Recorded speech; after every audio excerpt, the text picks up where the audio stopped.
and a member of the UN Committee on Economic, Social, and Cultural Rights. I'll start by giving a little bit of context, then passing to Gabi, who will make opening remarks, and then we'll move on to a first round of 10 minutes for each panelist that will be followed up by follow-up questions and a second round, and then open to the audience. So I think this panel is very timely, of course, especially during this conference. We're facing multiple crises in the global and domestic levels that involve not only the challenges that are structural, such as the climate crisis, but also some additional challenges and crises that are linked to the war in Ukraine, the cost of living crisis, mounting debt, and all of these are affecting countries' abilities to deliver on society's needs and public services in particular, which is the focus of this event. And governments, of course, have a big role to play. They must act, but at the same time, they lack the fiscal and the policy space to do so, especially in the global south. We have, in many cases, the push for better services, for expanding social protection, face the barriers of lack of resources that sometimes put some of these demands against each other. And I think this is the panel that is one of the panels in this conference that is trying to address this lack of fiscal space at the global level and how it connects to those demands for human rights and better conditions at the local level. We have opportunities as much as crises, and of course we're seeing the approval of the UN Tax Convention. We have the possibility of tax cooperation in Latin America, and things that I think we will discuss here in this panel and understand how to seize these moments to make the changes in the system that we want. With that, I will pass it to Gabi. Thanks, Gabi. Gracias, Laura. Primero quiero agradecer a las organizaciones que están detrás de este evento por invitarme a hacer esta apertura del fantástico panel y también a ustedes por estar aquí. El tema a discutirse esta tarde no podría ser, como dijo Laura, más oportuno.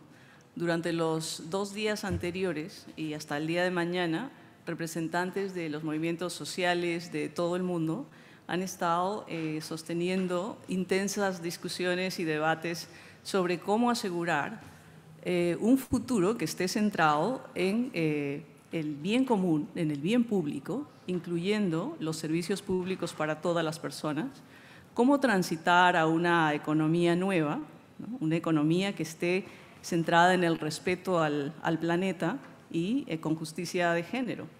Una cuestión importante y una pregunta central que ha salido en todas estas conversaciones es cómo movilizar recursos para lograr estos objetivos de transformación y cómo hacerlo de manera que sea justa, de manera que sea redistributiva de la riqueza y que no refuerce las desigualdades socioeconómicas y las desigualdades de género que se intensificaron durante la pandemia del COVID-19. Entonces, este panel va a focalizar el análisis en la tributación, una tributación que se basa en derechos humanos y en la cooperación, y cómo la tributación puede ofrecer un camino o un instrumento para un cambio y una transformación económica que esté basada en derechos y en justicia de género. En esta región, en América Latina, la CEPAL ha producido muchísima información y ha documentado de manera extensa los impactos de género de la pandemia sobre las mujeres indígenas y afrodescendientes en particular, ¿no? La participación de las mujeres en la fuerza de trabajo en la región tuvo un retroceso de 18 años durante la pandemia, la en el género se incrementó, el trabajo no pagado y la carga del trabajo no pagado de las mujeres y de las niñas creció de manera exponencial, y las niñas se retiraron y dejaron de asistir al colegio en proporción mayor que los niños. Entonces, no hay una recuperación económica o una posibilidad de recuperación económica sin equidad de género, sin igualdad de género. Hay un consenso y también hay evidencia de que las políticas de transformación económica o de recuperación económica que no abordan las desigualdades existentes, lo que hacen es volverlas aún más crónicas y permanentes, de manera que existe una conciencia de la necesidad de hacer esfuerzos serios para generar el espacio fiscal, como decía Laura, para invertir en sistemas de cuidados, en servicios públicos, en protección social y para lograr trabajos decentes para las mujeres y para todos los trabajadores. Hemos escuchado también a líderes de movimientos de esta región y de otras regiones hablar sobre cómo el contexto de la pandemia o el de la pospandemia ofrece oportunidades y riesgos, como decía Laura, ¿no? Laura mencionaba en la mañana, en la sesión plenaria, que los gobiernos están empezando ya a implementar medidas de austeridad promovidas por los condicionamientos a los préstamos que reciben. Esta austeridad lo que logrará simplemente es ampliar las brechas de desigualdad socioeconómica y de género. Jaya Tigosh también nos recordaba esta mañana que el reto no es la falta de recursos, sino la falta de voluntad política para adoptar medidas fiscales progresistas que puedan conseguir los fondos necesarios para financiar economías más justas. Entonces, es importante también recordar que mientras es cierto que los servicios públicos y el cuidado requieren esfuerzos colectivos de todos los sectores de la sociedad y de la economía, son los estados los que tienen la obligación central de generar las condiciones para que esos recursos existan, para financiar servicios públicos y sistemas de cuidado, incluso a través de esfuerzos para asegurar una tributación justa de las corporaciones y de los sectores más ricos de la sociedad. Entonces, este panel esta tarde nos va a ayudar a desempacar estas preguntas, a desarrollar estas reflexiones sobre el potencial de la tributación progresiva para corregir las desigualdades estructurales, incluyendo la desigualdad de género, ¿no? En América Latina, el foco en América Latina de este panel está bastante bien justificado, porque América Latina y los países en América Latina recientemente han dado pasos importantes en la dirección de corregir problemas estructurales en sus economías. Por ejemplo, en noviembre, en el mes pasado, representantes de de toda la región que participaron en la 5ª conferencia sobre las mujeres en Argentina, adoptaron lo que llaman el Compromiso de Buenos Aires para asegurar la implementación de sistemas integrales de cuidado, y este documento contiene medidas concretas para financiar esos sistemas de cuidado, incluyendo medidas que diseñan, incluyendo el compromiso para diseñar e implementar medidas y políticas macroeconómicas, especialmente políticas fiscales, desde la perspectiva de género y de los derechos humanos. Se comprometieron a movilizar recursos para incrementar la inversión pública que garantice servicios universales y de calidad. Se han comprometido también a promover políticas progresivas de fiscalidad, políticas fiscales progresistas, a asignar recursos con perspectiva de género y a implementar políticas fiscales contracíclicas. Se han comprometido también a fortalecer la cooperación regional para el combate de la evasión fiscal y de los flujos ilícitos como forma de incrementar recursos para evitar medidas de austeridad que impacten más en las desigualdades y sobre todo en la desigualdad de género. Y el segundo compromiso que se adoptó en octubre, que también es un compromiso importante de los países latinoamericanos, es el acuerdo de promover acciones transformativas y ambiciosas para un desarrollo sostenible para transformar el modelo de desarrollo y entre todas las medidas que se comprometieron a realizar, los países, hay un consenso propuesto por los países para reducir la desigualdad y crear sistemas de protección universal y trabajo decente.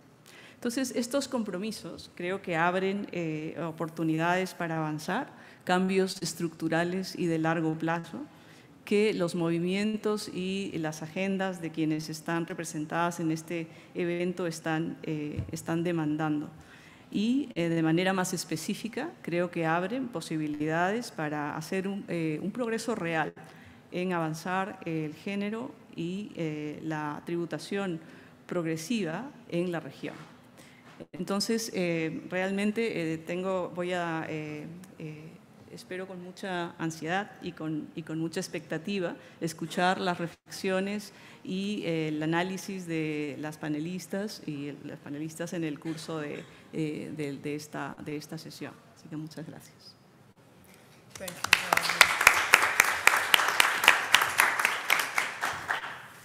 you, thank you, Gabi. I think this really opens several questions for us. I will pass it first to Madalena with just a starting general question. Of course, working in this intersection between human rights and taxation and economic justice. We were talking this morning about how we can connect the work at the national level and the global level. The questions have also arisen that relate to how we mobilize movements that other movements, human rights, public services, climate, into the tax agenda, and I'm curious to hear your thoughts on that and what.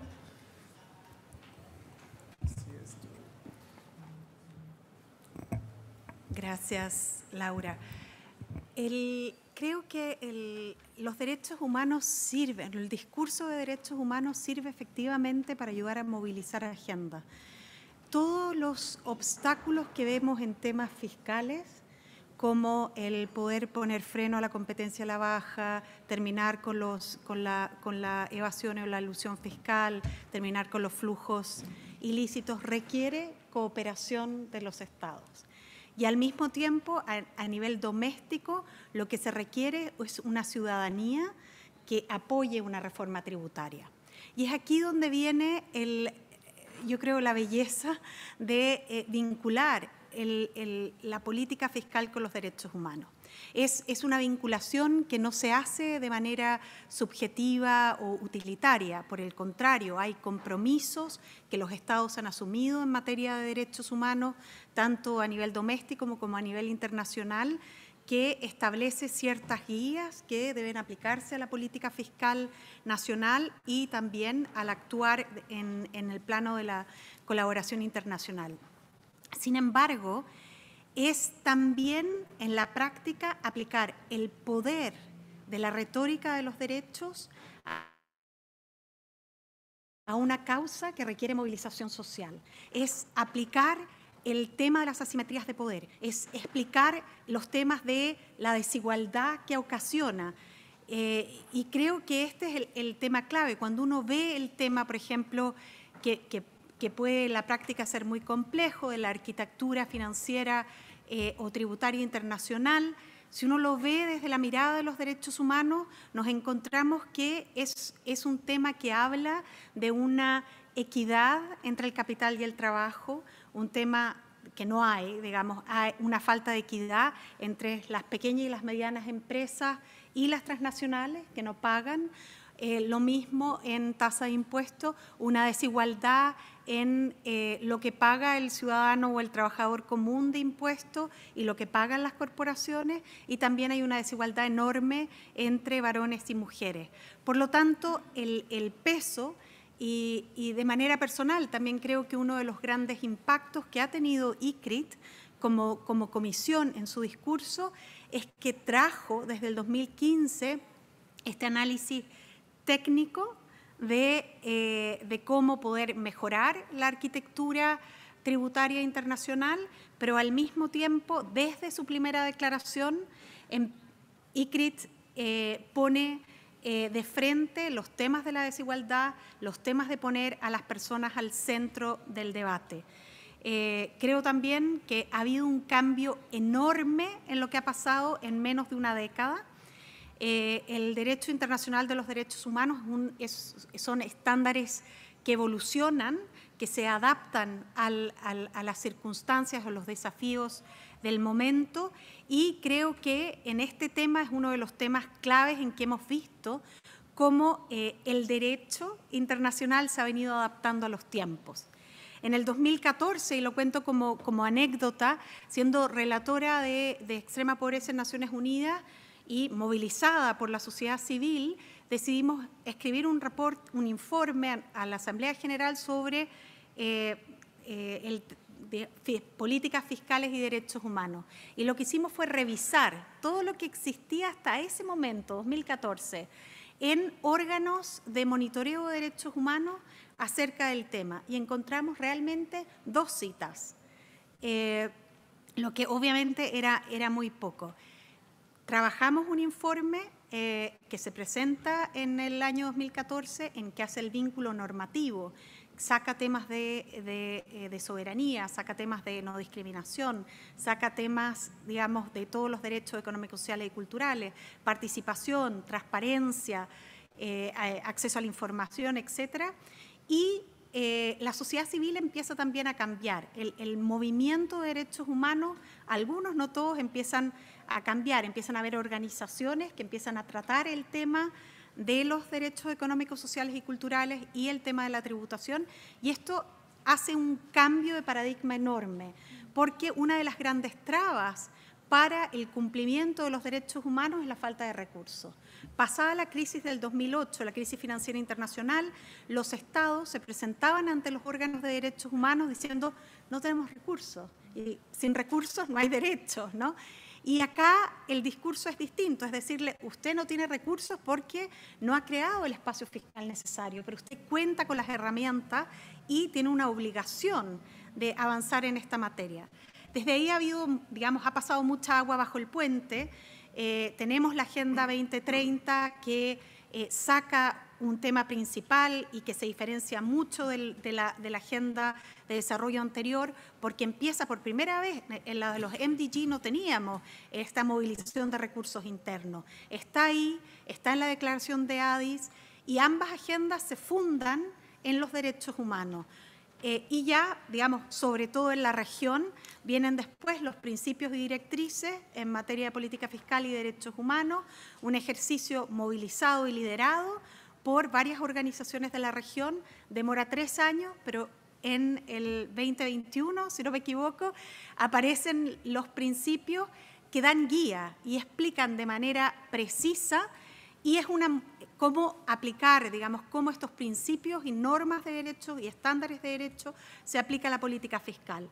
Y lo más importante, creo yo también, es un claro ejemplo de lo que necesitamos adelante, esta colaboración interdisciplinaria. Son unos principios escritos entre economistas y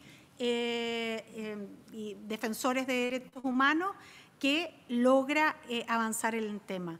Y eso lo voy a dejar ahí por el tiempo, pero nos permite, es la retórica, el peso, las asimetrías de poder, y tenemos que ocupar ese peso de los derechos humanos para unir agendas de movilización social. Gracias.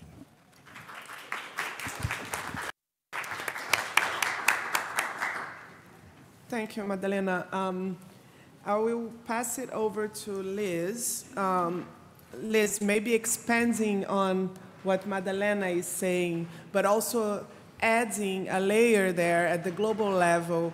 What do you think, given the ultimate objectives of this in the human rights and other domains, what should be the reforms in the international tax system that we focus on? And I would also be interested to hear how you see this UN tax convention window of opportunity. How do we make sure that we mobilize sufficiently to make this space effective in achieving the reforms that we want to see? Thank you, Lara. I'm going to speak in English with the microphone. Oh, hello. Hello. I'll give you that one back. Yeah, so just in terms of reforms and at the global level, some of which matter very much in terms of national level, and there's a really important linkage between what's happening at the global level and the fiscal space that's created at a national level by tax policies.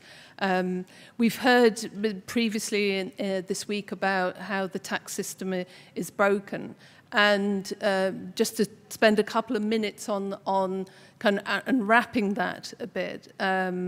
Which is around the issues and have huge impacts on inequalities, is wealth accumulation, both by individuals, but obviously by multinational companies. And the tax system is a model that is not designed to address inequalities.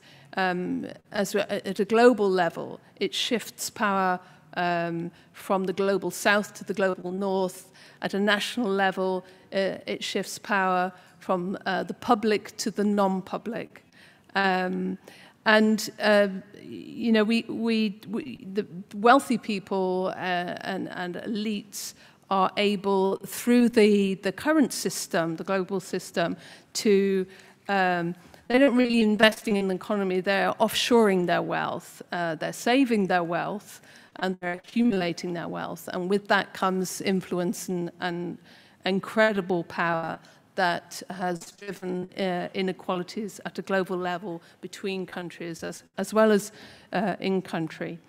And particular things that we would be looking at, and I think it's important to look in terms of wealth taxes. Wealth isn't taxed at all like income. Capital gains and dividend rate taxes are at a much lower level. I mean, varies across countries, obviously, but it's very different. Land and property taxed at a very different level. The corporation tax, which Madeleine has talked about, is a critical backstop in terms of austerity in countries. But the kind of failure to grasp the issue of profit shifting is again driving that north-south inequality. So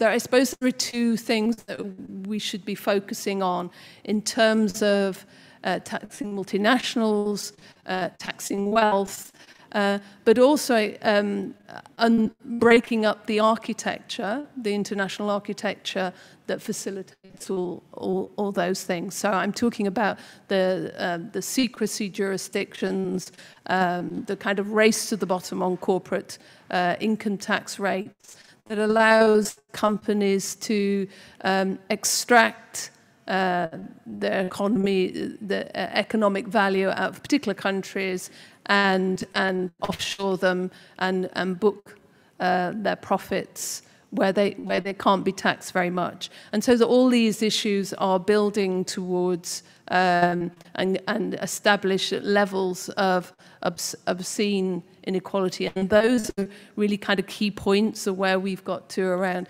taxing wealth, taxing corporations, really coming back again to what Madeleine is saying, in terms of human rights, using some of the principles around transparency, accountability, to shine a light on where that wealth is going.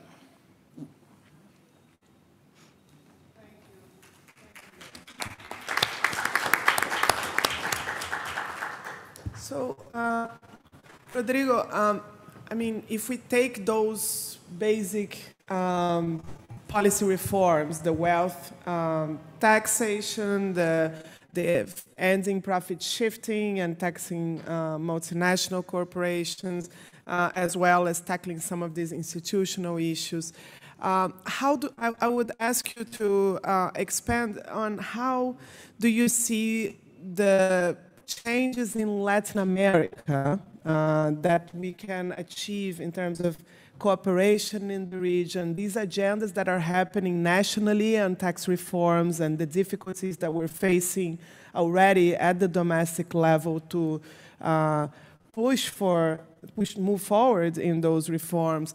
How can we in the region have an impact at the global level, and in particular, how can we connect to this UN tax convention and the initiative that the African countries are already very well articulated to push this agenda forward? Muchas gracias. Buenas tardes a todas y a todos. Antes de responder concretamente a tu pregunta, yo quisiera comentar dos de los puntos que fueron señalados por mis antecesoras. La primera, la profunda conexión entre derechos humanos y política fiscal, que es bastante obvia conceptualmente, porque no se pueden satisfacer derechos sin recursos, no hay derecho gratis. Y los sistemas tributarios y las formas de política fiscal tienen impacto sobre la desigualdad y los derechos. O sea, la conexión es muy íntima, pero la relación entre los movimientos de derechos humanos y quienes trabajan temas fiscales ha sido muy pobre. Como se decía esta mañana, el tema fiscal no es sexy para el mundo social y de derechos humanos. Entonces, hemos tenido una desconexión muy fuerte. Y yo creo que lo que se ha logrado un poquito en los últimos años es empezar a tender puentes. Entre ellos, estos principios en donde participamos algunos de nosotros de derechos humanos de la política fiscal, que yo creo que son muy importantes, pero también la labor que han hecho los órganos de tratados. Cuando Magdalena hizo su informe, mencionó una sola cita. Yo no había entrado todavía. Ahora creo que ha habido un desarrollo, por ejemplo, en el Comité DESC, bastante fuerte en la relación entre política fiscal y derechos humanos. En el doble sentido, en el sentido de que tenemos que mirar los derechos humanos desde la política fiscal, o sea, que haya una economía política de los derechos humanos, porque si no, no vamos a tener cómo formular recomendaciones políticas concretas para realizarlos. Y lo segundo, el instrumento poderoso de tener una lectura de la política fiscal desde los derechos humanos. Y en eso yo creo que, ahí respondo a tu pregunta, lo que puede aportar Latinoamérica es fortalecer esa visión de la política fiscal como un asunto de derechos humanos y en esa medida tener un argumento moral y jurídico más fuerte para defender reformas. Pongo dos ejemplos. El primer ejemplo es el tema de la progresividad tributaria. Entonces, algunos países pueden decir, ese es un asunto de nuestra soberanía. Nosotros no queremos tener un sistema tributario progresivo. Lo que el comité ha dicho es, si usted tiene niveles de desigualdad altos, usted no puede tener un sistema tributario que no sea progresivo, porque con esos niveles de desigualdad no puede satisfacer los derechos sociales. Entonces deja de ser un asunto reservado a la discrecionalidad política de los gobiernos para volverse una obligación de derechos humanos. Y lo segundo, el tema de la competencia a la baja en materia fiscal. Entonces un Estado puede decir, pues que esa es mi política, yo quiero tener impuestos bajitos para de esa manera atraer capital y usted eso no me lo puede impedir. Lo que el comité ha dicho, por ejemplo, en la reciente revisión a Luxemburgo es un país de 700.000 habitantes que tiene 125.000 empresas, de las cuales 100.000 son offshore, o sea, tiene el nivel de per cápita de empresas offshore más alto del mundo. Y lo que el comité le dijo, hombre, no nos crea bobos. Si usted tiene esas empresas es porque son shell companies con las cuales usted lo que está haciendo es funcionar como un paraíso fiscal. Y eso es una violación de derechos humanos. Es decir, ahí usted está violando su deber de cooperar para que otros estados puedan recolectar los recursos necesarios para satisfacer los derechos sociales. Entonces deja de ser un asunto de soberanía estatal para volverse una violación de derechos humanos. Entonces yo creo que América Latina puede llevar ese discurso a nivel internacional. Es decir, el tema de los paraísos fiscales no es un tema de discusión de economía política o que vamos a discutir en la OMC, es un tema de derechos humanos. Mientras haya paraísos fiscales, los países no van a tener los recursos para cumplir sus derechos sociales y eso es una violación de las obligaciones extraterritoriales de los estados en materia de derechos humanos y creo que le daría un nuevo argumento al debate internacional sobre política fiscal. Creo que combinando esas dos cosas, América Latina tendría, ahora que hay gobiernos progresistas en la región, tendría como una oportunidad de oro para llevar ese tema a nivel global. Gracias.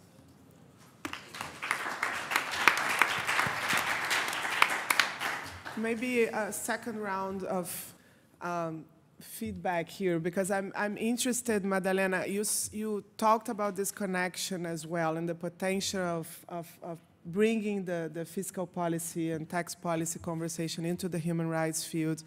I'm wondering, I mean, there have been questions of tactics that have been brought, which have to do with the tactics of how the human rights movements have tackled other issues that could be brought to the conversation about tax policy. Liz mentioned the transparency and accountability piece. And there is also the conceptual link and the way the resources for human rights depend on this. I would like you to develop a little bit more on how do you think both in Latin America and at the global level, we can strengthen the tax justice movement by bringing the human rights perspective in all these different dimensions. I think it is happening. We have seen, hemos visto esto está ocurriendo. Realmente ha habido un acercamiento enorme del movimiento de justicia fiscal y el movimiento de los derechos humanos, pero no es suficiente. Todavía tenemos que seguir avanzando. La complejidad de las crisis que vivimos, desde la crisis climática, la inflación, la gran deuda que tienen muchos países después del COVID, la recesión económica en que estamos yendo, requiere que los países gasten. O sea, no hay forma, tienen que gastar. Y, por lo tanto, el poder hablar a la necesidad de que ese dinero venga de una tributación para los más ricos, los súper ricos, que son quienes se han beneficiado de la crisis, y las multinacionales, o que venga de impuestos adicionales a las grandes ganancias que están teniendo algunas empresas, como las empresas energéticas, es lógico, pero al mismo tiempo da un impulso social importante. Y creo, volviendo como a retomar tu pregunta anterior, de cuál es el rol de Latinoamérica en esto. Creo que hay un espacio enorme para recaudar más. Las economías de Latinoamérica recaudan menos que las economías promedio de la OECD, por ejemplo. O sea, tenemos un espacio. Hay aires de optimismo en este momento. Tenemos en el plano político gobiernos como el de Chile, el de Argentina, el de Colombia y esperamos también el de Brasil, que están tratando de avanzar en temas de derechos humanos, de mejorar las condiciones de vida de la población, de protección del medio ambiente, de dejar a un lado el modelo extractivista. Entonces, hay un momento esperanzador ahí. Otro momento esperanzador y que sale, digamos, de la desgracia de los efectos de la pandemia, es que la pandemia hizo evidente, sobre todo en la región, con los datos que nos daba Gaby, el impacto desproporcionado en las mujeres y la regresión que hemos tenido. O sea, no habíamos alcanzado habíamos avanzado en temas de género durante el periodo de bonanza, que tú misma hablabas, Laura, esta mañana, de gobiernos progresistas, de los commodities, pero aún así la pobreza se había feminizado. Habíamos superado la pobreza bastante en la región, pero la proporción de las mujeres entre 15 y 53 años viviendo en pobreza estaban sobre representadas. Si ni aún así lo logramos, y siendo una gran brecha la economía de cuidado. Ahora la pandemia lo hizo evidente. Las mujeres en la casa haciendo de profesoras, de enfermeras, tratando de sobrevivir en la informalidad, con la informalidad cerrada, lo hizo evidente. Y creo que eso se recoge un poco en lo que también hablaba Gaby, que es el compromiso de Buenos Aires. O sea, ahora ya, obviamente no habíamos tenido, con algunas excepciones de Uruguay y Costa Rica y la Ciudad de México, no había, en Latinoamérica no hay sistemas de cuidado comprensivos. Se tiende a buscar unas ayudas en cuidado. Ahora es tan evidente que los países se han comprometido a avanzar para sociedades de cuidado. Eso también es positivo. Escazú también es positivo.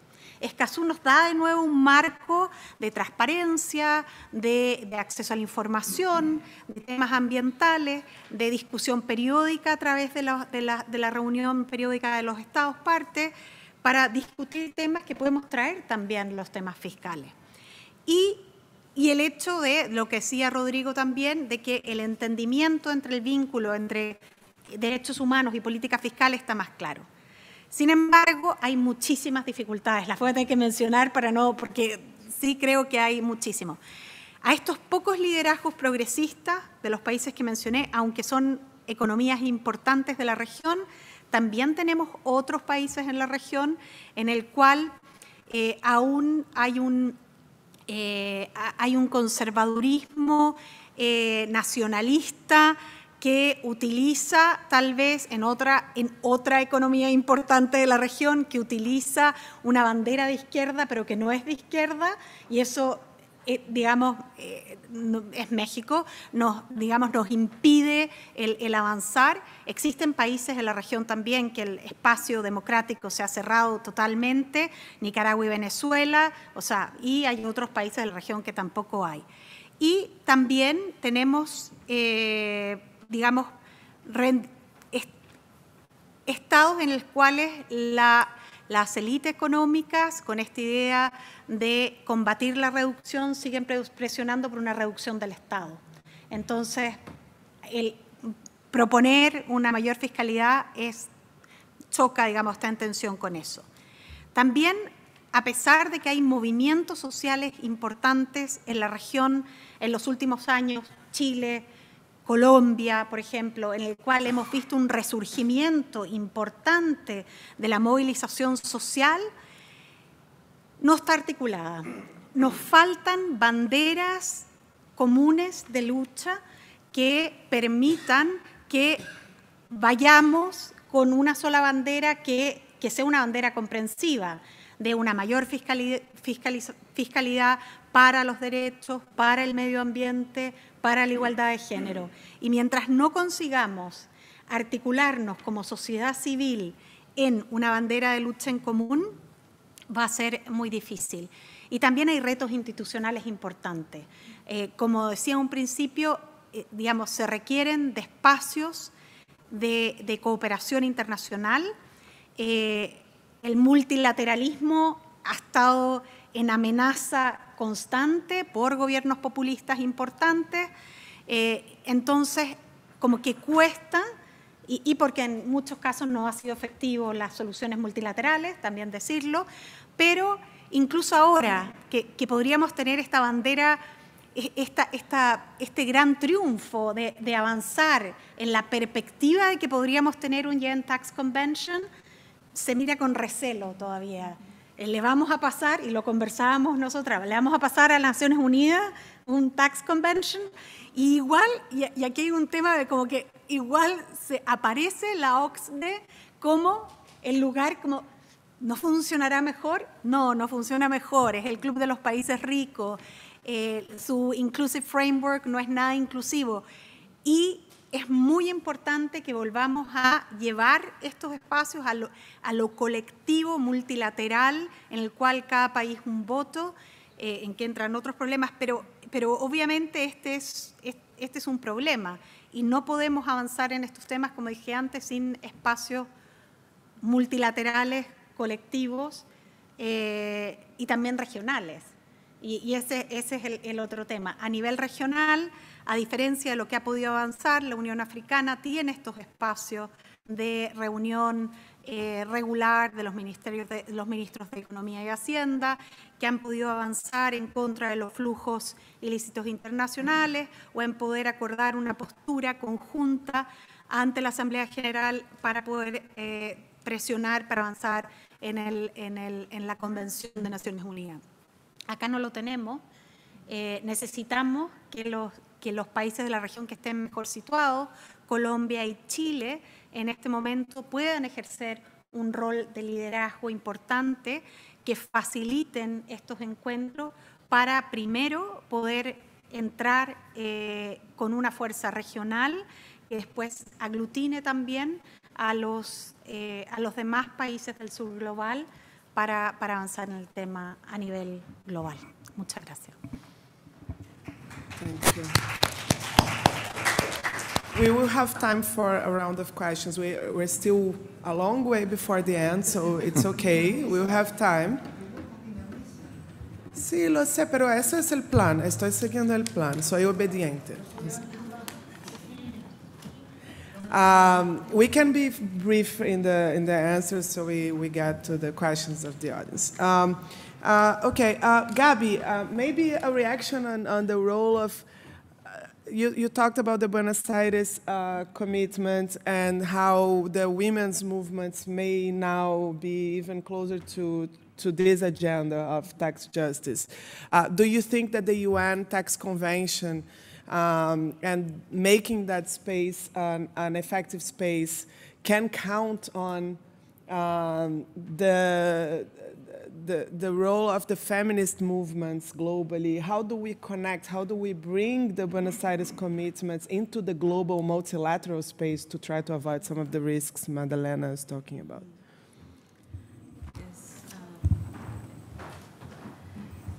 Gracias. Sí, creo que Magdalena también, Magdalena, si quieres contestar a la pregunta, por favor, lo dices. Creo que una cosa que también señalaba antes Magdalena sobre la importancia de los movimientos que están detrás de estas agendas es un tema central, ¿no? Varios de los logros importantes en las agendas de justicia social han venido gracias a que los movimientos se han organizado y los movimientos han concertado alianzas y fuerzas, y creo que eso es algo que se ha visto en muchas de las agendas de las mujeres, sobre todo de las agendas de justicia de género en la región. Hay un movimiento fuerte y hay un movimiento vibrante en muchos países, y creo que eso puede, si es que esos movimientos logran articularse y hay caminos para su participación efectiva, entonces creo que puede ser un proceso sostenible, un proceso rico y un proceso importante. Los movimientos de mujeres a nivel mundial también se han organizado y están participando, por ejemplo, en la Convención Internacional para regular las empresas transnacionales, ¿no? En ese proceso hay un fuerte grupo de organizaciones de mujeres detrás, y creo que eso ha articulado y ha enriquecido los contenidos de este tratado en proceso.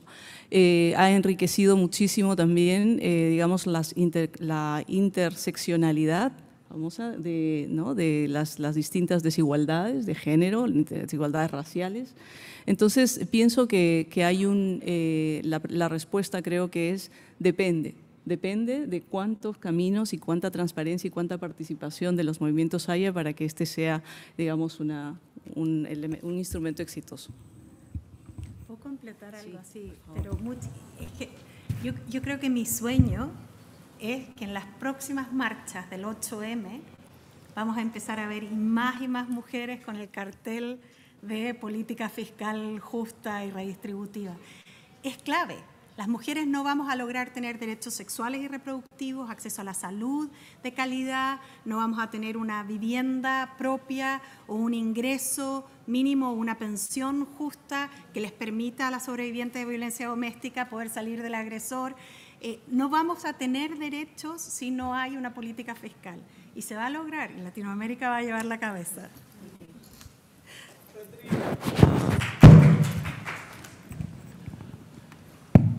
Rodrigo, maybe moving to since we're here in Chile and there is a tax reform that is seems to have been harmed in its political momentum by the process of the referendum and the constitution.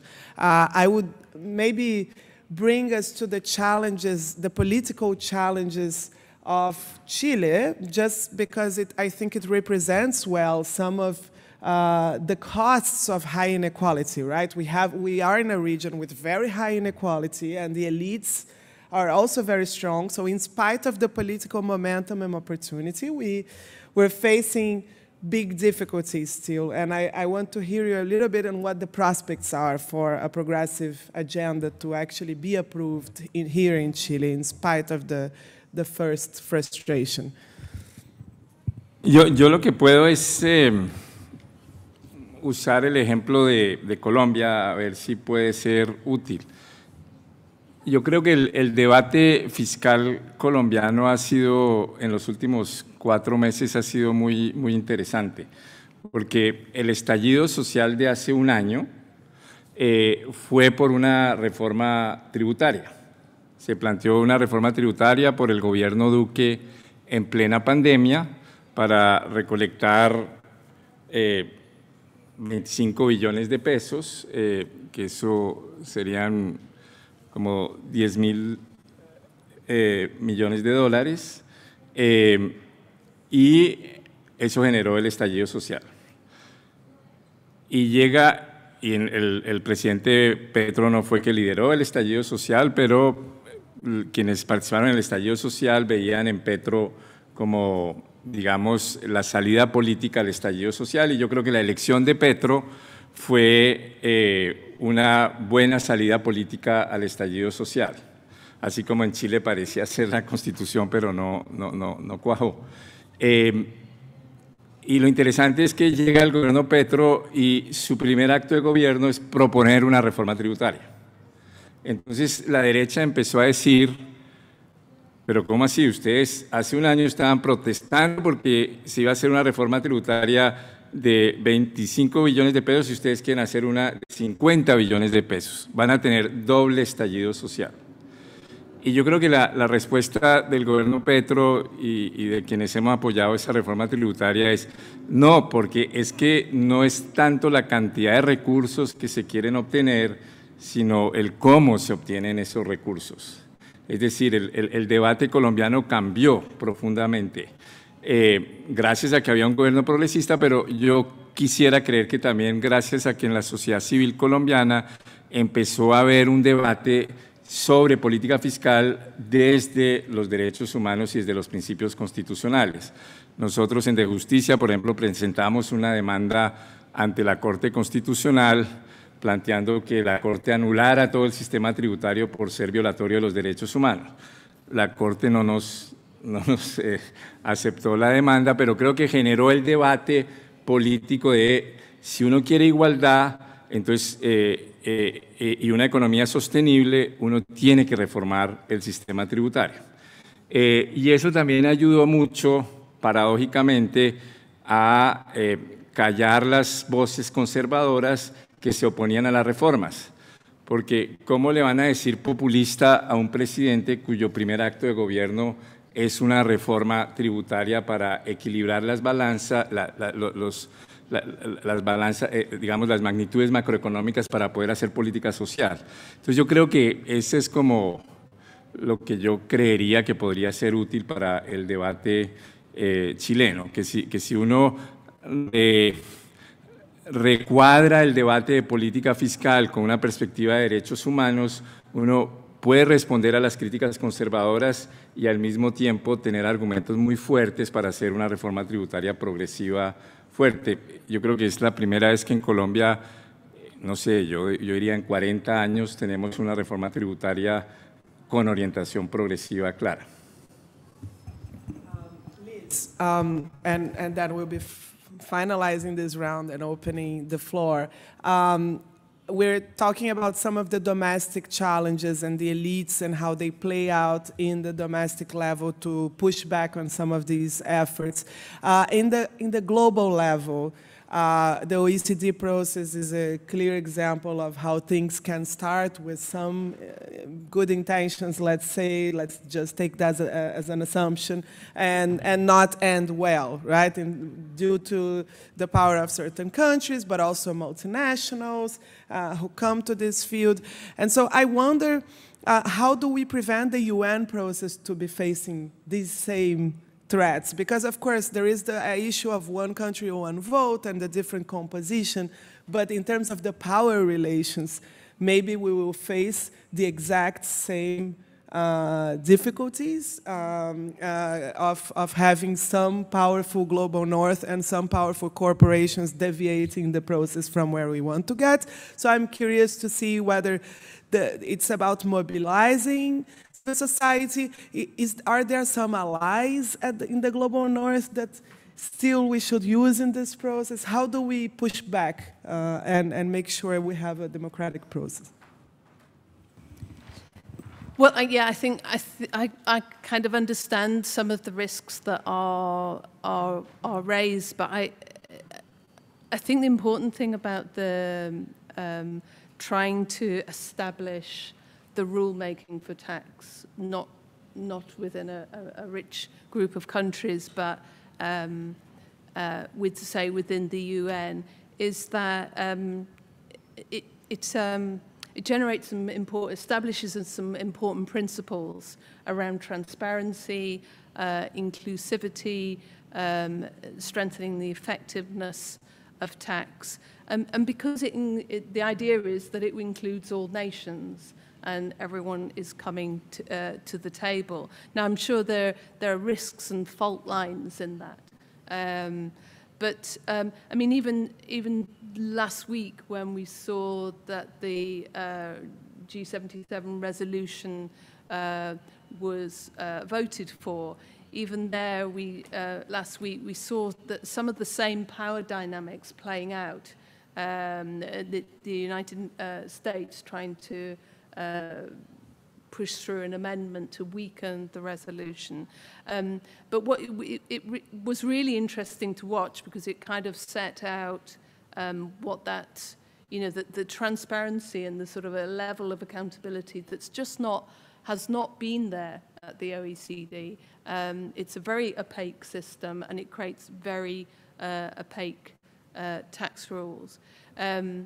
So I think there's a lot of work to be done at a civil society level, and I think the North and the South have to, while the Northern civil society and the North as a kind of concept has to be accountable to the South, the opposite also applies, and we have to kind of accept a two-way process, even though historically the legacies of colonialism means it's been utterly unequal. But I think if we think more plurally about this, I think we have to begin to kind of work together. I think, as we've kind of seen this week, and the different kind of sectors thinking about and hopefully by tomorrow we'll get some kind of real sense of where those, points of overlap are and where we work together. But, the central point that whether we're talking about women's rights or indigenous rights, whether we're talking about the right to education, we have to we have to put centrally that revenue is going to sustain the possibility and the opportunity for rights within the UN Convention. And I mean, the convention itself has a possibility, and I think it was in the resolution itself, to review international instruments which are regressive, which favor the South. Favor the North. So like model tax treaties, exchange of information, country-by-country reporting, and other multilateral instruments. I think we have to push collectively, North and South, to get those changed. Thanks, Liz. Okay, let's collect a round of questions. So I see the lady here. Sir, yeah, let's take these 5 first. Is it working? Hi, thank you. On the, I suppose, Liz, what you were just saying about cross-sector working, a driver of poverty, inequality, an abuser of human rights, and very likely to become a barrier to climate justice is prohibition, the global drug policy, the war on drugs. And this the global drug policy that's been imposed by the UN has created a multi-billion-dollar industry that is untaxed, unregulated, and purely profit-driven. So I'm just wondering, what is the panel's opinion on legally regulating the drugs trade to increase tax revenue and to protect human rights? Senor. Claudio Schuften from the People's Health Movement. I have 2 short questions. Magdalena, tú mencionaste muy al pasar el asunto de los windfall profits, que no sé cómo se dice en inglés. Y también mencionaste que era importante ir con una sola bandera, por lo menos por un rato. Yo me pregunto al panel si no se está dando una ventana de oportunidad con esto de los windfall profits de las compañías que han hecho grandes ganancias durante los últimos 2 o 3 años, para dirigir la movilización de nuestras organizaciones sociales en forma urgente para, digamos, tomar este tema y pedir que ahí se generen recursos para nuestros derechos económicos, sociales y culturales. No solo eso, sino que agregar cómo se utilizarían esos gastos para estar seguro de que no van a ser absorbidos por el presupuesto nacional, sino que van a ser usados para estas cosas. La segunda pregunta en inglés, taxation versus expropriation of resources that are of national strategic importance. ¿Hay ahí un paralelo, una posibilidad, o están uno del otro muy, muy lejos?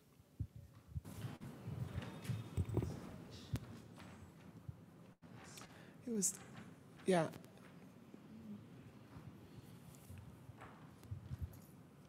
Buenas tardes, un gusto escucharles. Desde Oxfam, de hecho, venimos tratando de conectar la agenda de justicia fiscal con la agenda de justicia ambiental, climática y la agenda de justicia de género.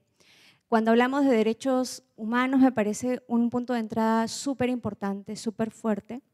Y creo que la conexión con la agenda de justicia climática puede ser vía los derechos colectivos, ¿no? Creo que también ahí me parece importante ponerle el énfasis porque nos ayuda a construir la base social desde los territorios de los pueblos indígenas y me parece importante que eso pueda ser relevado también en la discusión. Y igual que Magdalena, también sueño con que el próximo 8 de marzo podamos tener un movimiento que reclame justicia fiscal, ¿no? Here in the front, she was first, yeah. Gracias. Tenía como una preguntita y un comentario chiquitito. Una cosa que me preguntaba es, bueno, ¿cómo subimos a estos espacios internacionales y conseguimos todos estos estándares que son súper importantes y cómo hacemos después el camino de bajarlos después a nuestra incidencia dentro de los países? Y ahí se me ocurre un ejemplo en 2018 cuando Argentina fue evaluada en el Comité DESC, incluyeron una recomendación chiquitita, se estaba firmando en ese momento el acuerdo con el FMI y decía, bueno, acuérdense que pagar la deuda no puede ser a costa de derechos. Y eso quedó ahí en 2018 y hoy por hoy cuando estamos empezando a ver los efectos súper concretos que está teniendo el acuerdo con el FMI en el recorte, por ejemplo, de partidas presupuestarias fundamentales para garantizar derechos, esa frase ya me la sé de memoria porque la hemos estado poniendo en cuanta cosa presentamos al gobierno una y otra vez. Entonces, bueno, como también otras maneras en las que podemos hacer de vuelta bajar esto a nuestros territorios. Y bueno, Magdalena, vos que decías tu sueño de las pancartas, bueno, en el último 8M en Argentina no era esa la consigna, pero una de las principales consignas de ese 8M era la deuda es con nosotras. reconociendo justamente cómo la EUA tiene este impacto diferencial en las mujeres. Entonces, bueno, no es exactamente lo que vos querés, pero creo que se va acercando un poco a eso y creo que es un punto de entrada súper importante para juntar todos estos movimientos. Great. Yes. Oh, yeah. Okay. I mean, you can. That's fine. Let's be efficient. She has the microphone. Yeah. Bueno, gracias a todas las personas del panel primero. Pensaba que uno de los objetivos de esta conferencia es reunir esfuerzos entre movimientos. Y mi pregunta es si no tendríamos que hacer esfuerzos más deliberados o más explícitos por promover esa misma coordinación en las entidades a las que les estamos pidiendo reformas. Yo creo, como dijeron Gaby, Magdalena y Rodrigo, que han habido avances muy positivos a nivel nacional, regional e internacional, pero que a veces falla la implementación porque las personas que están convencidas o que aprendieron o entendieron no están en los lugares o no están hablando con las personas que deciden en algunos ámbitos. El Compromiso de Buenos Aires yo creo que es fantástico, usa el texto de los principios, es hermoso, pero en esa conferencia de CEPAL del gobierno argentino, que era el anfitrión, había más que nada representantes del Ministerio de Mujeres, a pesar de que era una conferencia de CEPAL, porque dentro de CEPAL la división de género habla con actores distintos que la división de desarrollo económico. Todo el mundo está convencido, o la mayoría de las personas que estamos participando acá, de que la potencial Convención de Naciones Unidas es una oportunidad, y es una oportunidad de una vez en la vida. Pero cuando se ve la resolución, no hay una sola mención a los derechos humanos, a pesar de que otro ámbito de las Naciones Unidas, como los mecanismos, mandatos de derechos humanos, el Comité DESC, hoy siguen hablando de este tema. Y quizás esta sea una oportunidad en este proceso de negociaciones, que no sé cómo será la diplomacia, de que no estemos solo representados los estados a través de las cancillerías o los ministerios de economía ahí, sino de que, digamos, haya una integración. O sea, no puede ser que el Comité DESC, que viene hablando de temas de fiscalidad hace rato, no contribuya a este proceso en el marco de la Organización de las Naciones Unidas. ¿Cómo verían pedir más explícitamente eso? A final question there, and we come back to the panelists.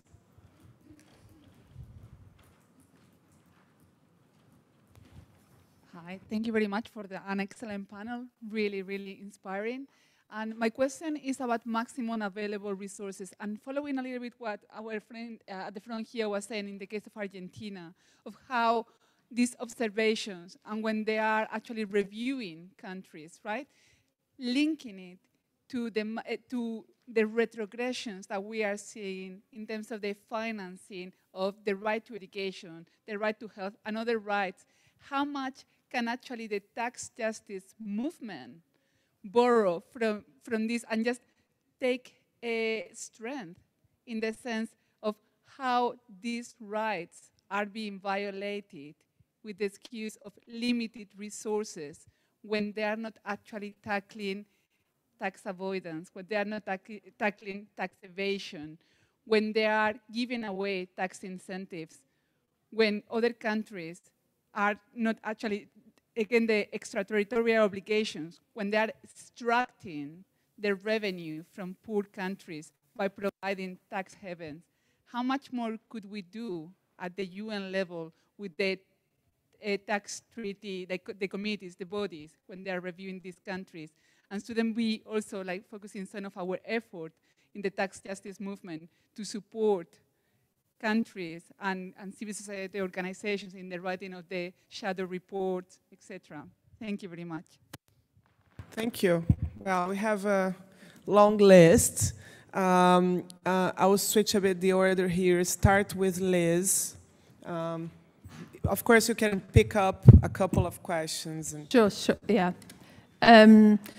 Maybe just to answer the first question, which for me the issue you're raising there, and I'm not, because I'm not well informed about the drugs trade, so I'm in a sense I'm going to kind of avoid it, but yet hopefully answer it. So thinking about, I think in something like that, we need to begin to think, we have to think about changing the system. I think the people probably who, the criminals who are engaged in the drug trade would be as happy and probably are as involved in trafficking children and women and so on. And what the issue there is the movement, the secret, if you like, movement of finance very, very quickly around the world.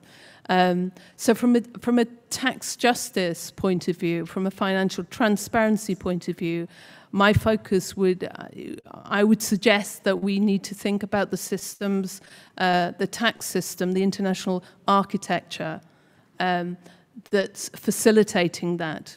It is the same,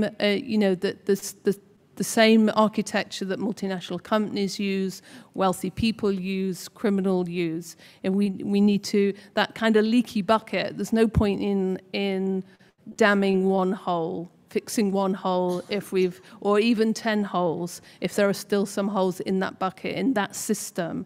So I think some of the policies, the transparency policies that the tax justice movement support and are proponents of around the exchange of financial information between countries. So there's a level of transparency about where wealth is being moved around the world into different havens. The way we find out who is actually the beneficial owner of multiple companies.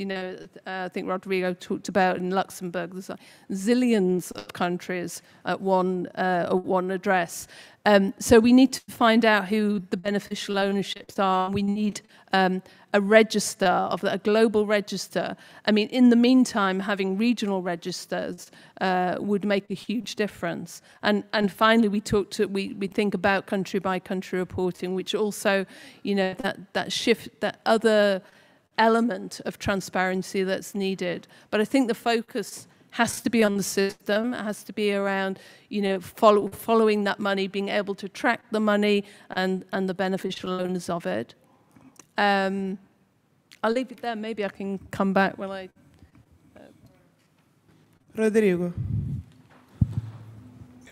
Yo voy a tomar 3 preguntas. La primera, la de la provisión de las drogas, y ahí estoy de acuerdo y discrepo de lo que acaba de ser dicho.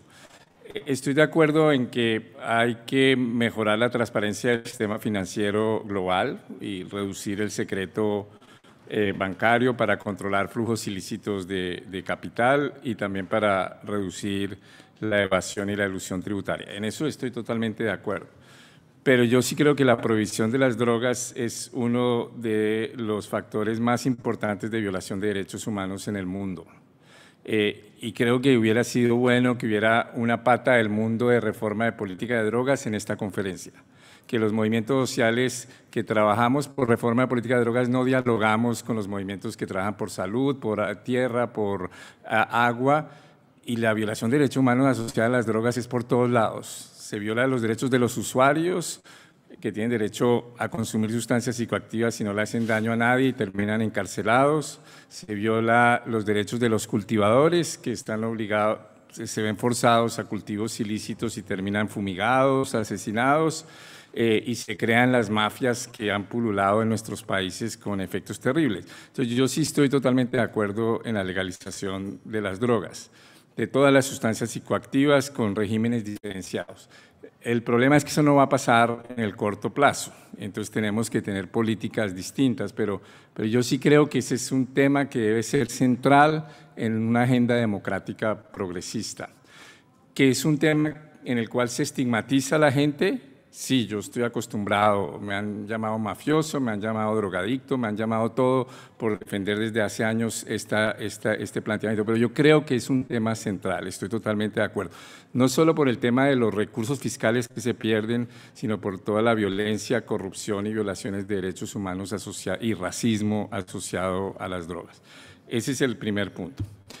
Los puntos todas las preguntas son muy buenas, entonces no puede uno responder todas, pero yo sí quisiera tocar otras 2. El tema de cómo articular Naciones Unidas en el tema de la posible convención sobre impuestos y el mundo de derechos humanos.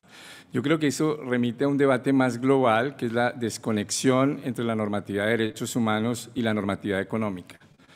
O sea, es increíble, a mí me parece increíble que el tema más importante de la pandemia, que era el waiver de propiedad intelectual para el acceso universal a vacunas, se discutiera en la OMC, en la Organización Mundial de Comercio, sin ningún enfoque de derechos humanos, era un tema comercial. Entonces, yo creo que ahí tenemos un debate muy fuerte de cómo ponemos en relación las regulaciones económicas con la perspectiva de derechos humanos. Y por eso sí creo que defender una convención sobre impuestos que no tenga un enfoque de derechos humanos estaríamos haciendo incluso un retroceso. Entonces sí creo que esa conexión toca hacerla. Y las dos últimas tienen que ver con el máximo de recursos disponibles y las medidas regresivas. Creo que tanto la doctrina del comité como los principios de derechos humanos de política fiscal, el principio 11 se centra en ese punto, que no puede haber medidas regresivas y que esas medidas regresivas están sujetas a unos estándares que el comité ha desarrollado. Es una de las doctrinas, digamos, del comité de hace ya muchísimos años, y creo que hay unos criterios. Cómo aterrizarlos en la práctica, que era también una de las preguntas, cómo llevar en la práctica eso al terreno. Yo creo que lo que hacemos los comités es formular los estándares y las recomendaciones con la esperanza de que sean apropiados por los movimientos sociales. No se puede hacer más. Y yo creo que sí, ese es trabajo de los movimientos sociales, apropiarse de esos estándares para, bueno, reclamarle al gobierno argentino 30 veces, pero para eso es que se sacan esas recomendaciones y esos estándares. Muchas gracias. Gaby. Gracias. Muy brevemente voy a abordar un par de preguntas de las que se hicieron. Una de ellas es la importancia del trabajo entre movimientos y la importancia del trabajo de construir, digamos, confianzas entre los movimientos. Yo pienso que es un trabajo necesario, pero nada sencillo, porque en la construcción de las confianzas y y el acercamiento de distintos paradigmas está también el tema de la interdisciplinaridad, está el tema de las distintas, los distintos enfoques que cada movimiento trae. Es un trabajo que toma tiempo, es un trabajo de largo plazo y es un trabajo intencional. No pasa solamente de manera oportunista por, digamos, por tener una marcha y tener digamos, un objetivo concreto de corto plazo. Eso es muy importante, pero eso tiene que ser sostenido también por una agenda detrás que no es sencilla de construir, pero que es importante, digamos, iniciar. La iniciativa de principios de derechos humanos en la política fiscal, que es una iniciativa que empezó hace muchos años, por ejemplo, para construir estas redes y confianzas entre el movimiento de justicia fiscal y el movimiento de derechos humanos, también abordó digamos, los espacios donde estos movimientos están más activos. Por ejemplo, el sistema interamericano de derechos humanos, que es el espacio natural de las organizaciones de derechos humanos, solamente escuchó una audiencia de justicia fiscal o sobre temas fiscales, la primera en 2015.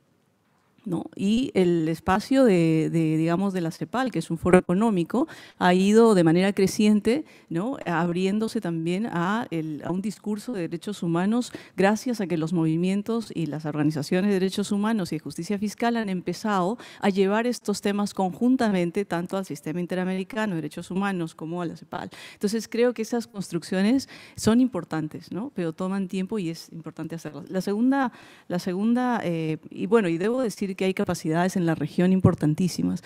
Rodrigo se ha referido también a los cuerpos digamos, a las recomendaciones y a las declaraciones, y aunque algunas de estas declaraciones, como la del Compromiso Buenos Aires, son compromisos políticos que no tienen fuerza, digamos, legal, sin embargo, son una base sobre la cual se puede construir, ¿no? Son principios que los países se acostumbran a escuchar para la elaboración de sus políticas y que más adelante pueden alimentar los tratados y los documentos o instrumentos que son más, digamos, más obligatorios, ¿no? Como los tratados regionales o los tratados de Naciones Unidas.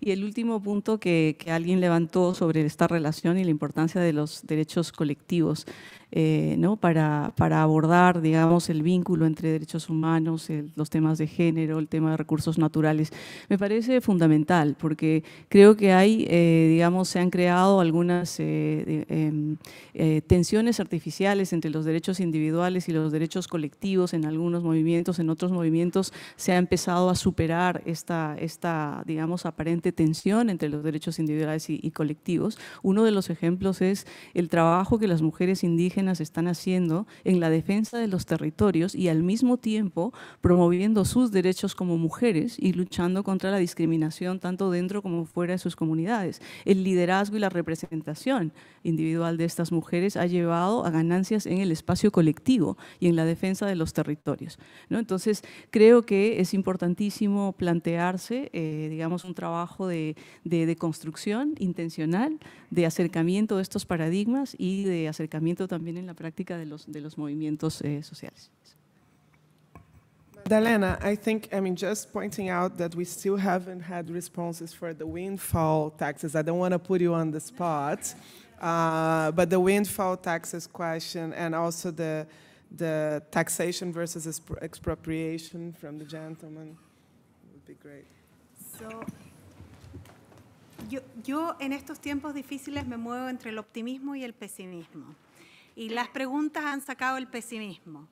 Y creo que el pesimismo trae en temas fiscales al elefante en la pieza, que son las transnacionales y las privatizaciones y las alianzas público-privadas, que en mayor medida le dan un espacio a las empresas, un poder a las empresas tan grande que hacen que tengan una influencia en la política para reducir impuestos, para ampliar las exoneraciones fiscales, para aumentar los resquicios fiscales que le permiten evadir impuestos. Y todas estas medidas lo que hacen es hacer más regresivo el sistema tributario. Entonces, creo que los windfall taxes es un claro ejemplo de eso.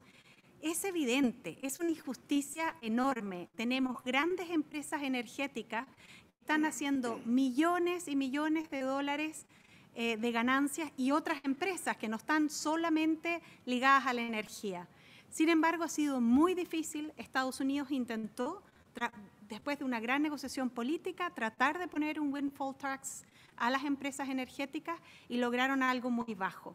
Entonces, creo que ante la injusticia, y es un poco lo mismo que pasa con los submillonarios, sabemos, Oxfam ha documentado quiénes se han beneficiado y cuánto por la pandemia, y aún así no les podemos poner un impuesto adicional a las ganancias exorbitantes que están teniendo. Entonces creo que ahí marca el pesimismo. Ahora, si solo esa bandera debiera ser nuestra bandera de lucha, creo que no, que tenemos que ser mucho más ambiciosos. Nuestra bandera de lucha debe seguir siendo buscar que las transnacionales paguen lo justo de impuestos, pero no solamente cuando tienen una ganancia excesiva, que lo paguen siempre. Entonces, no limitaría nuestro trabajo a eso. Cuando me muevo en el lado pesimista, también veo que sí, son importantes todos los avances que ha habido en el derecho internacional de los derechos humanos, todo el trabajo que ha hecho el Comité DESC, que han hecho muchos relatores en forma reciente y muchas organizaciones que están trabajando el tema fiscal de los derechos humanos. Y como también, y eso también es muy encomendable, el movimiento de justicia fiscal ya se ha familiarizado desde hace un par de años con el tema de derechos humanos. Y bueno, Liz es un ejemplo. Sin embargo, somos pocos. O sea, reconozcamos que tenemos una brecha enorme para realmente lograr que estas políticas se implementen en la práctica a nivel gubernamental o a nivel multilateral. Thank you. We have 15 minutes until the official end of the panel. I think we have room for 3 more questions and then a quick round of answers and final considerations. Yes, Natalie.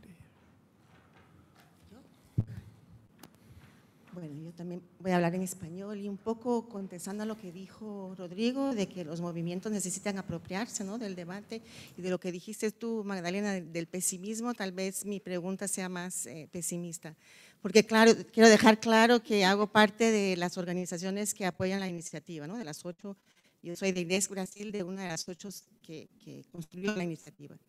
Pero tanto en Brasil como en ámbito internacional, algunos movimientos, especialmente movimientos, se quejan de que hicimos eso porque para ellos los derechos humanos nada más son de que una manera de poner que el neoliberalismo sea más, no tan feo, y que al final de cuentas es un camino, es una iniciativa que no cambia los determinantes estructurales de la desigualdad, y que entonces, Inés, que en nuestro caso en Brasil, estaríamos como que conniventes con mantener más de lo mismo, ¿no? Entonces, me gustaría saber cómo ustedes contestarían a estas quejas que nos han hecho en diferentes espacios.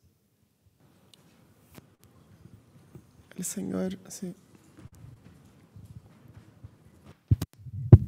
Sí, sobre el registro global de beneficiarios reales y la posibilidad de una colaboración a nivel regional, ¿ustedes ven alguna tendencia ahora que hay precisamente un aparente cambio de paradigma político en América del Sur? ¿Ven alguna tendencia visible de que haya ya una posible cooperación, muy probablemente liderada por Colombia, que ha sido el que más ha avanzado en el tema de la reforma tributaria, o que hay un potencial real para que se avance en cosas concretas respecto a un registro regional de beneficiarios reales? Have room for one more. If we don't have, okay, great. So let's go back then to the panelists. You can answer the questions and make final comments, respond to any of the previous or the previous interventions. I'll start with Madalena.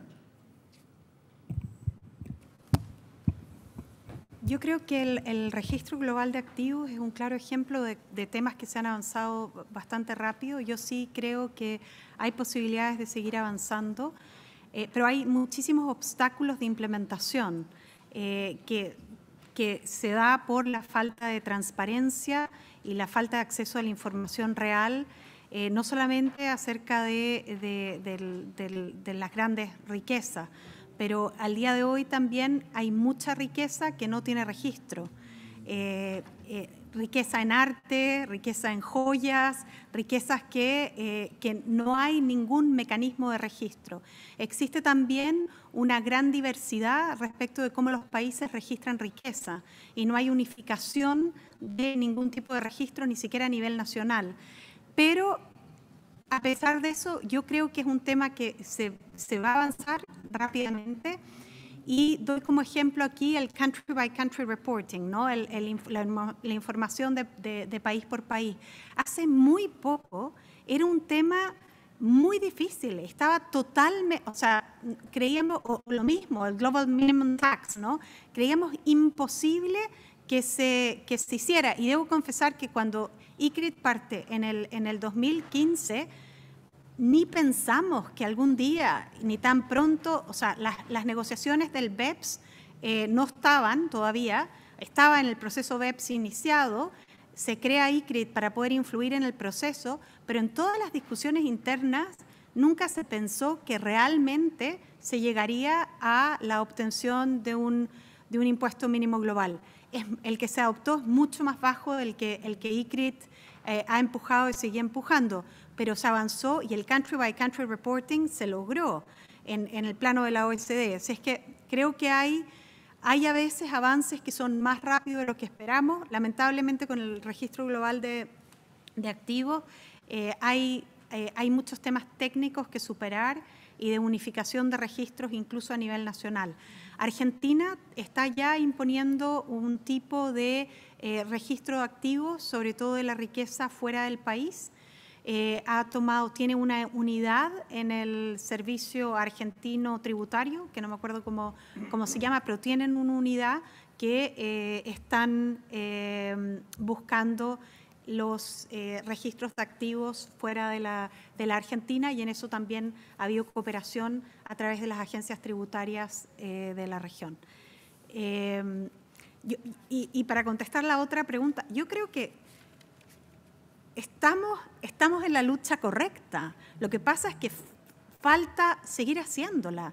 Necesitamos recursos, para seguir la movilización, necesitamos seguir avanzando. O sea, yo creo que, claro, cuando uno es optimista o cuando estoy en el péndulo, en el lado optimista, digo, sí, se ha avanzado mucho, se ha logrado y estamos movilizándonos, pero al final del día todo es relativo y somos 3 gatos.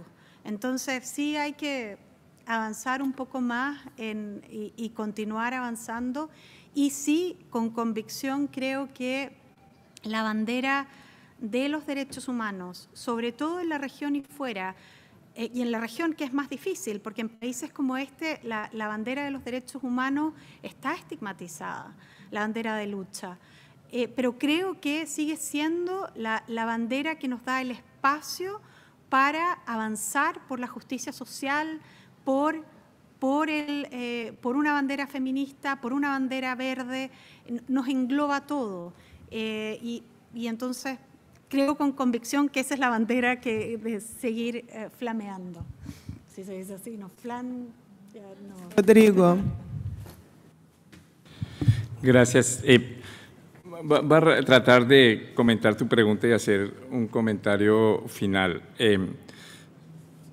Yo creo que ese debate de si la perspectiva de derechos humanos ayuda realmente a avanzar en la justicia social es un debate que hay que tomar en serio.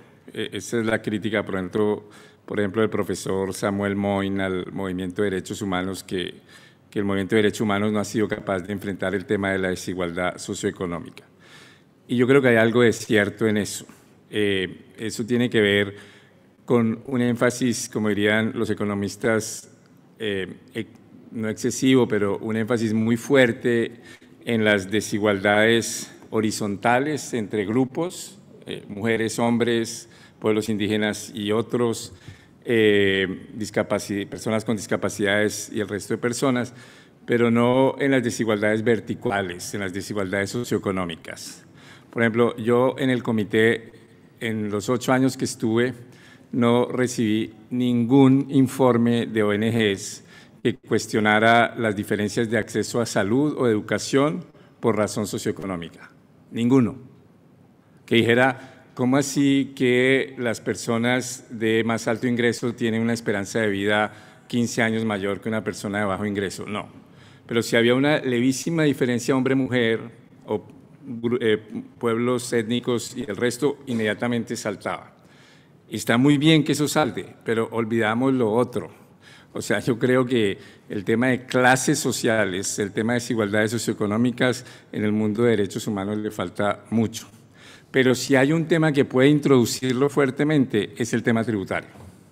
El tema tributario y la conexión entre lo tributario y una perspectiva de derechos humanos es uno de los mecanismos en donde uno puede hacer que el mundo de derechos humanos enfrente mejor los temas de desigualdad socioeconómica. Pero yo sí creo que hay un debate que debemos enfrentar y debemos reconocer las debilidades. Yo, por ejemplo, siendo un defensor de la jurisprudencia de la Corte Constitucional Colombiana, en muchos temas de desigualdad socioeconómica es bastante regular, porque a veces carecemos de muchos instrumentos para dar a los temas de desigualdad socioeconómica un enfoque fuerte de derechos humanos. Y ahí entiendo la crítica.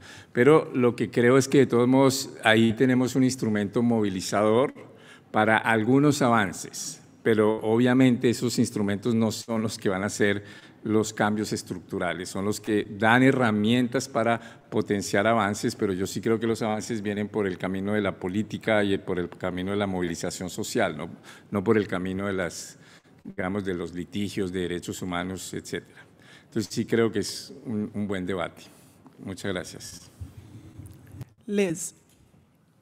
Yeah, just a couple of points. Going back to a question before, which was about maximum available resources, I do think there's, in terms of connecting tax justice and human rights, there's a huge value in kind of building jurisprudence, but at the same and to do that by using putting some real colour on the detail of what maximum available resources means, you know, so that when we're talking about thinking particularly about public services today, we're talking about the you know, the right to free education, that we can, you know, be very clear about, you know, these number of children who are out of primary school in these specific countries are losing this amount of revenue to enable them to, you know, pay teachers, have classrooms, have facilities in the school, have equipment, so on and so forth. I think we can put a lot of colour on the issue to build jurisprudence, as well as to build the advocacy across movements, because the same arguments that we're putting around the right to free education apply to housing and food and so on. So that was the first thing. And very quickly on the point around beneficial ownership, I think, just to add to what Magdalena says, I think there's a huge amount of progress that has happened on the issue of beneficial ownership. It's a painful and Herculean task, but I do think, and I think the problem comes back to that leaky bucket. You know, you've got to kind of close the whole system down, and I think it's very worth pushing for a global asset registry, however difficult and however long that takes, because it just leaves so many loopholes and levels of secrecy and loss of revenue. And Gabi for a final comment. Muchas gracias. Me voy a colgar del sombrero optimista de Magdalena, porque eso es lo que creo que, y también decir que sí, también creo que estamos en la dirección correcta. Sobre todo porque creo que hay que reconocer que el momento global ahora permite pensar en grande transformaciones que eran más difíciles de pensar antes de las crisis compuestas de la pandemia, el clima y la crisis económica. Es decir, hablar ahora de transformación de los sistemas económicos y de la derrota de las políticas neoliberales es un tema que está en el, digamos, en el discurso, no solamente ya de los movimientos sociales más radicales, sino de los propios gobiernos y de las propias, digamos, organizaciones como mencionaba antes, la CEPAL acaba de aprobar el tema de la transformación del modelo económico. Yo creo que es un momento en el que esto de pensar en grande es importante, pero también ser realistas, y como decía Magdalena, somos bastante pocos todavía en el campo de juntar los derechos humanos y la justicia fiscal y la justicia de género. Entonces, creo que es un momento propicio para esos cambios, pero también digamos un momento necesario de coaliciones y de construcción de alianzas y de construcción de agendas más cohesionadas, ¿no? Y el otro tema también que es importante rescatar es precisamente todo lo que se ha construido en la región desde la sociedad civil, desde los movimientos. Hay conocimientos y saberes que son importantes reconocer y además elevarlos, ¿no? Y ese es otro tema. Una de las razones por las que es tan poco popular el tema tributario y en general las políticas macroeconómicas es porque son imposibles de entender para cualquier persona que tiene, digamos, que no está en el campo específico de la economía, ¿no? Y muchas veces esa terminología que lo que construye es una barrera para la democratización del conocimiento sobre lo económico, tiene que ser enfrentada. Y muchas del trabajo que han hecho bastantes organizaciones en la región es traducir este conocimiento y esta teoría que es difícil de entender en mensajes accesibles para que la gente entienda la importancia de, ¿no? del tema tributario en sus vidas diarias.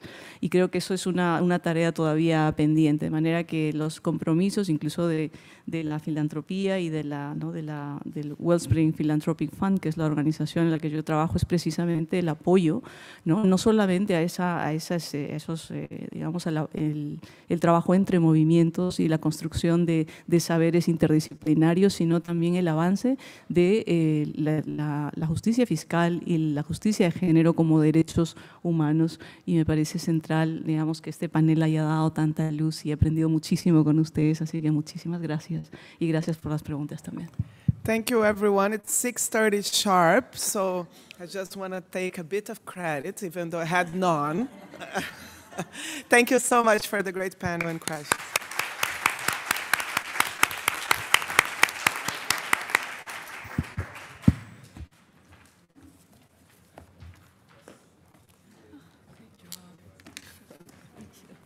That there was So much pressure, like.